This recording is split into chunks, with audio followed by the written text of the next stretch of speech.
অনেক মা ছেলের প্রশ্ন করে, আমি তোরে এত কষ্ট করে লালন পালন করলাম আর বিয়ে করার পরে বউ তোর আপন হয়ে গেল। এরকম একটা কমন প্রশ্ন আছে না নাই? এক চালাক ছেলে মারে উত্তর দিছে, মা তুমি মা ডাক শোনার জন্য জীবনে কি কষ্টটাই না করছো। আমারে তুমি 10 মাস 10 দিন পেটে ধারণ করছো, এত বড় বস্তা, খাইতে পারতা না, টয়লেটে যাইতে পারতা না, খালি বমি করতে, ওষুধ খাইতা।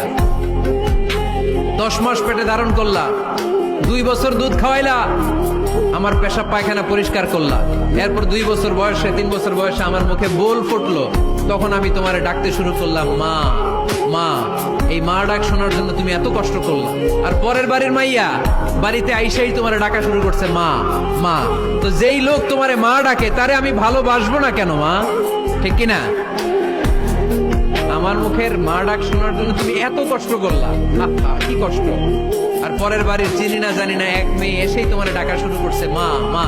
তো যে আমার মারে মা ডাকে তার স্থান তো আমার হৃদয়ে, ঠিক কিনা? প্রথমে শাশুড়ি আম্মারা শোনেন, মহিলা প্যান্ডেলের শাশুড়িরা, ছেলের বউয়ের উপর রাগ করেন না।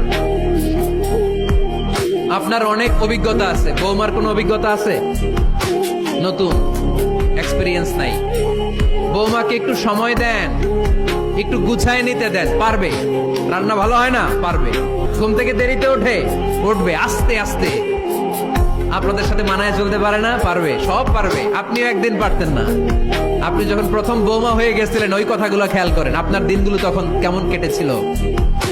এজন্য পাড়াডা গায়ের শাশুড়ি আম্মারা, বউদের উপর জুলুম করেন না, অত্যাচার করবেন না। অনেক শাশুড়ি আছে পান থেকে চুন খসলে বদদোয়া দেয় বৌমারে, আছে না নাই? কিন্তু এটা কল্পনা করে না যে এটা আমার নিজের পেটে ধরা ছেলের বউ। এই মেয়ের বদদোয়া দিলে তো আমার ছেলের পরিবারের ক্ষতি, আমার নাতি নাতনিদের ক্ষতি। এই কমন যোগ বিয়োগটা বুঝে না। কষ্ট দিবেন না বৌমাকে, খেয়াল রাখবেন।